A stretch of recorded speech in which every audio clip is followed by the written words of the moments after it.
In this lesson, I would like to discuss a topic that's very, very frequent, important, and useful in practical chess, and that is the pin. In some of the previous lessons, I already talked about it, but it's so important and so frequent in pretty much all chess games that there's never enough to learn about it.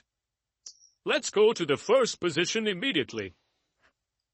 In order to recognize a pin, there are some necessary ingredients, and that is that one side needs to have two pieces on the same file rank or diagonal. And then, of course, on the other side, the enemy piece needs to be able to create a pin, that is, to attack one piece that's in front, and that piece cannot move away because it's pinned. Let me show you what I mean. In the position you see on the board, White can play bishop to d3. With this move, White attacks the rook that's on e4, and that rook right now cannot move away because it is in an absolute pin. Absolute pin means that that piece absolutely cannot move because that attempt would leave the king behind in check, and that's illegal. So therefore right now the black rook is lost. It's being attacked, it cannot move away, there is no piece even to protect it. So therefore White is winning a full rook, while in the current position White is down material, having equal number of pawns, and only a bishop versus a rook. After Black's next move, and regardless what that next move is, for example, moving the king, then the bishop simply captures the rook, and now the tables have turned. White has an extra bishop, against which Black has no compensation whatsoever. Now, you may be familiar with simple situations like this. However, what I'd like to do is to show you how it works in a simple situation, and then to show you an example how to build on this idea in a bit more complex way. Let's move on to our next example. Here we go. As you can notice, the position is rather similar to the previous one. However, right now, there is a material balance. In fact, there is a pin right now. Not an absolute pin, but a so-called relative pin.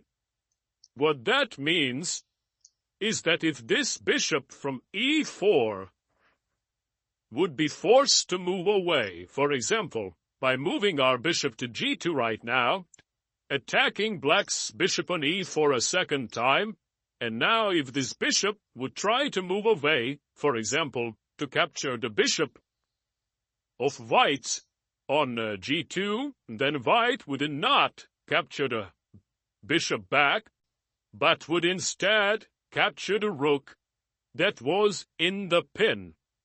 Let's go back and see again what I mean. If this bishop would move away to most squares, then the white rook from e2 would capture the black rook on e8. Let's go again and see this move. Bishop g2, attacking Black's bishop a second time. If bishop takes bishop, Black loses the rook. However, this is not the precise move, not the right move, because Black can defend himself. Try to think for a moment, what may be the move that saves Black? In fact, there are two of them. One is to move the bishop back simply to g6. What happened now is the black bishop is safe, and so is the black rook that's on e8. Because now, if rook takes rook, the black bishop that just moved to g6 will capture back, and black avoided any loss of material.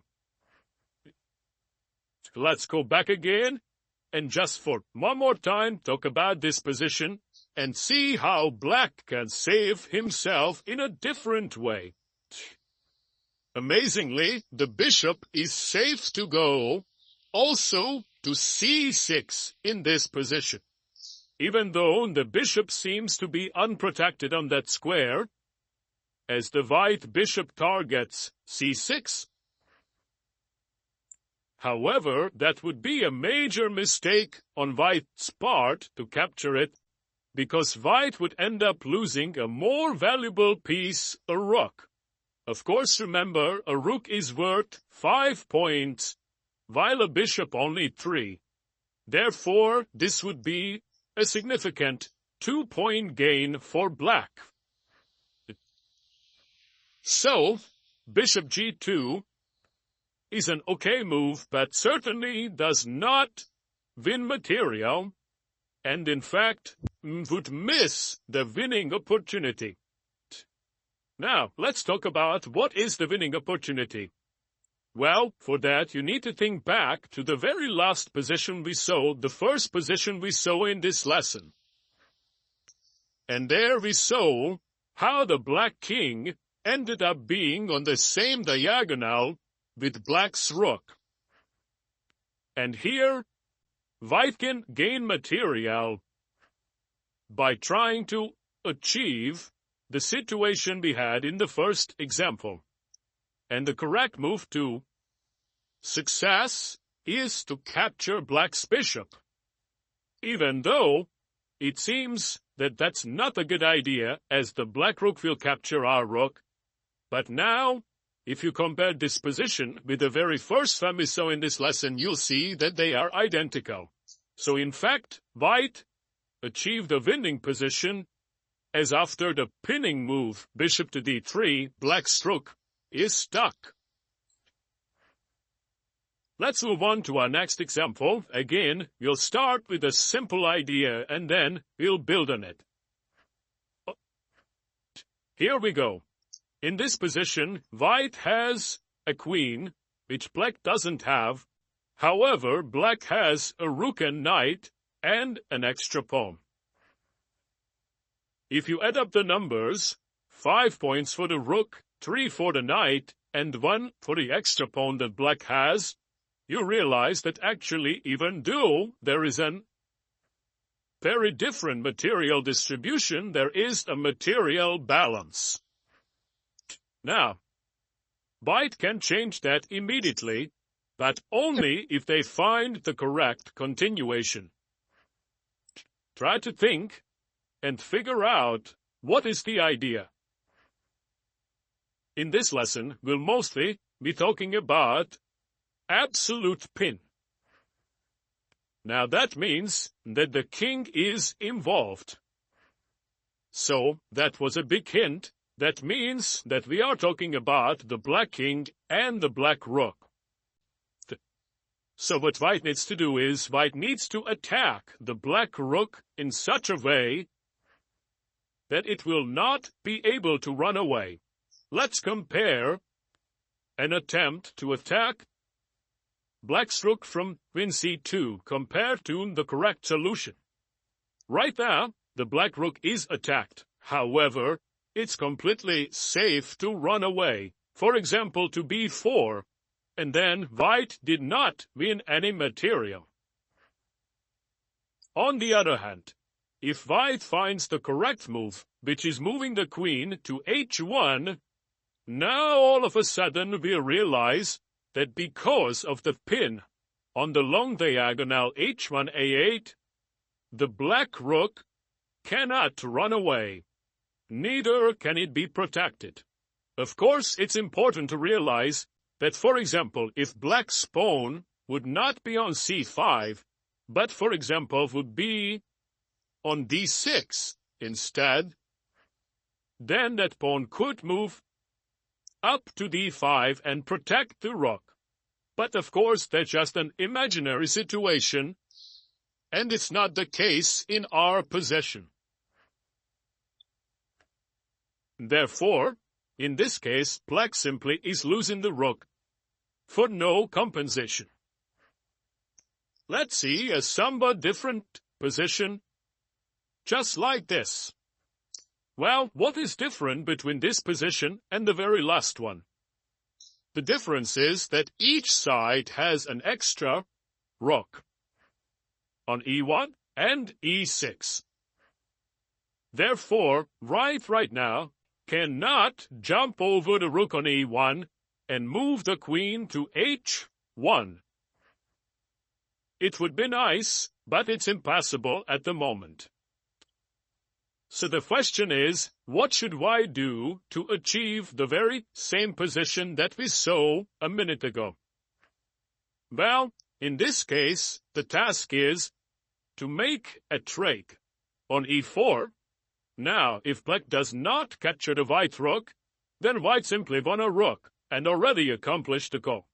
On the other hand, if the rook does recapture on e4, then we achieved our goal, the previous position, and white will continue with queen to h1, pinning black's rook. And white is winning material. Let's move on to our next example, where it is black's turn. Just for a moment, let's imagine that it is white's turn. What should white do if it is their turn? Well, then, nothing to do with pins, but white has an excellent move to win a rook by moving their queen to d5. Right now, from there attacking black's king and rook at the same time. But as I said, that's imagining from white's perspective. That'd be nice, a nice dream. But in reality, in our example here, it is black's turn. And black can win material if they find the correct move. Again, what black needs to recognize is that the white king and queen are on the same rank. Now, if black would not have this bishop on f6, if that would be disappearing, then, of course, that would not be an issue. However, that bishop is there. And therefore, black has the opportunity to move the rook to a1 and create a pin on the first rank. The reason why this bishop was so important, because now the bishop does protect the rook on a1. And therefore, if queen takes rook in the corner, bishop just takes back, and black ends up being bishop up, which, by correct play, would result in easily winning endgame. Let's go back to this position and imagine again that white would need to defend against this, assuming that they would not have this queen check on d5, which is the best move, against threats that we see that our opponent wants to do, like here, the pin with the rook on a1. There are typically a number of ways to deal with. One is to move away either the queen or the king. Another way would be to try to control the a1 square with another piece, which is not an option in our case right now. Let's see again a sister position of the same. Here we go. In this position, it is again black's turn. Now, there is an additional pair of rooks on the board, one for white and one for black. Now, what should you be looking for in this position if you have the black pieces? Well, being familiar with our very last position, hopefully, how to get to that. And black has an excellent way to achieve that real quick. I have a very important advice for you on how to recognize these situations and how to get there. Most typically, in order to achieve a specific tactics, we are using forceful moves. And forceful moves may include giving a check, or capturing a valuable piece even though it's only an exchange, but it pretty much forces your opponent to react to that capture by recapturing, or sometimes attacking another strong piece. It is important also to keep in mind the geometrical motifs that result these various tactics, such as the pin, or the skewer, or a discovery, or a fork. So here, the correct move is the forceful move, the capture on d1, which is not just a capture, but also a check at the same time. It's important to understand that in such situations, if white chooses not to recapture on d1 but move the king out of the chuck, then black simply won a rook. On the other hand, if the queen chooses to capture on d1, then we achieved the previous example, where black is ready to pin. So what black achieved with this exchange on d1 is to force the white queen onto the same rank with the king. And now, white is losing material. Let's see now somewhat different situations. Here we go. In this position, just as in one of the earlier ones, white has a queen, and black has a rook and knight and pawn, which theoretically is even to the queen. However, because of the unfortunate positioning of the black pieces, white immediately, if finding the correct move of course, is able to achieve a significant material gain. Now this is a tricky one, and it's a very important message that you should not only look for your own good moves, but also always look out what is the best response to your potential move by your opponent. I suggest, as usual, think and try to figure out what should be white's next move here. In addition to recognizing the potential pin on the h4 and d8 diagonal, where the black king and rook are positioned, it's also important to notice that the black rook on g5 is on an unprotected square. And that immediately would draw our attention to try to give a fork by playing queen d2. Looks like we got it, it's over, no pin needed, simple check and fork. However, things are not so simple. They would be if we are not in a constant search for our opponent's best responses. Right now, black is in a check, and the typical mistake would be to immediately only think about our own king, where to move it. Because regardless where that black king would move right now, white would be able to then capture the black rook on g5. You may wonder, but what else can black do? Well, black at the same time can answer to the check and save their rook. Trying to take a couple of minutes and figure out what that correct move is. Remember, whenever one side gets a check, there may be 3 potential ways to react to that. Of course, to run with the king. The second is try to capture the piece that's giving the check. And lastly, but not less importantly, a check can be blocked. And that's exactly the case here, that black can move that very rook that's being attacked in between white's queen and the black king. And now, not only that black is no longer in check, but also the rook is on a safe square as the black knight protect it. So what's the moral of this story? Well, it is that you always need to look out for your opponent's best defense, not just your own attacking moves. And in this case, if white would have carelessly played queen d2 check, would have missed the winning opportunity, which is going the other direction, queen to h4, creating a pin over black's rook. The rook cannot run.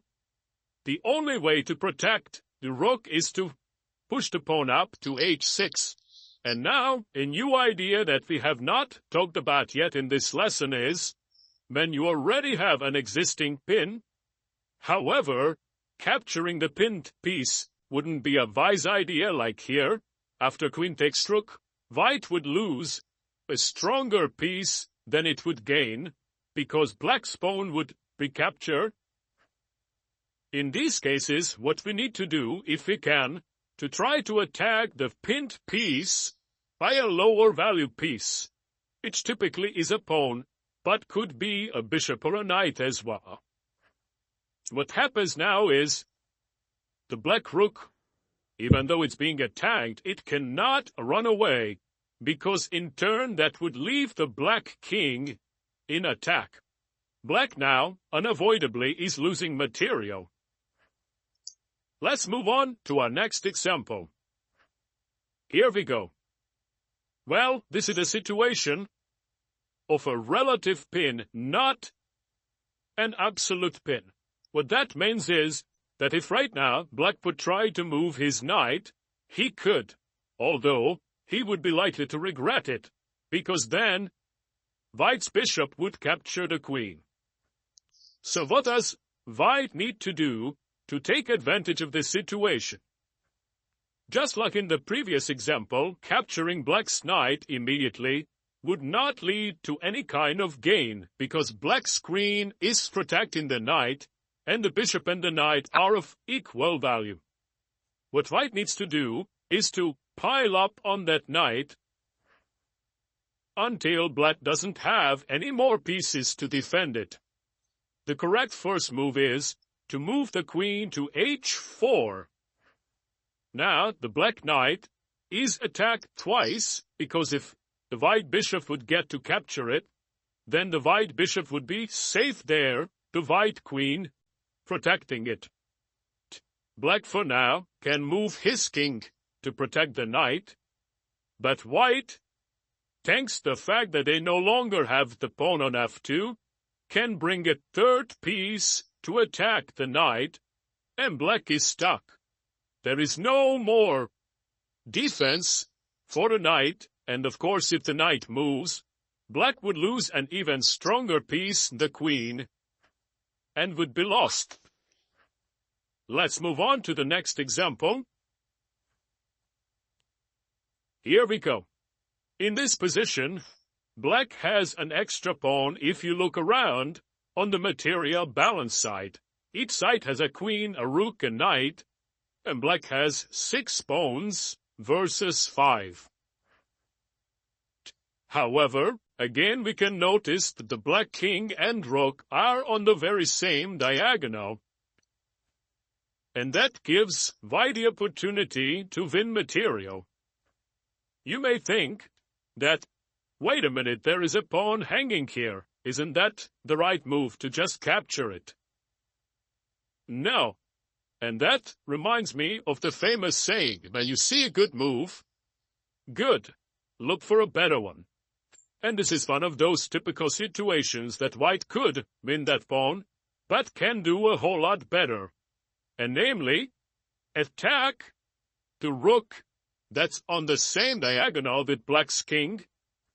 And now, when black would protect the rook better with the king, or the queen, it doesn't matter, then we need to attack the pinned rook again, and then it cannot run away. Let's move on to the next example. In this position, it is black's turn, and this is a very typical opening scenario when maybe a piece or two gets exchanged, and at one point, the middle pawn on the e-file is unprotected. And here, black has a very tricky move by castling, sacrificing the pawn. It's very important that you remember this pattern because it's very, very frequent from all kinds of opening. It would be a real big mistake for white to capture that pawn, what we just did. Because now, the white king, that's still in its initial position, is on the same file as the queen, allowing the black rook to pin it, and the queen is stuck. Now, I hope I gave you a lot of ideas about pins that you can use in your future games. Thank you for listening, and so long until next week. Bye-bye.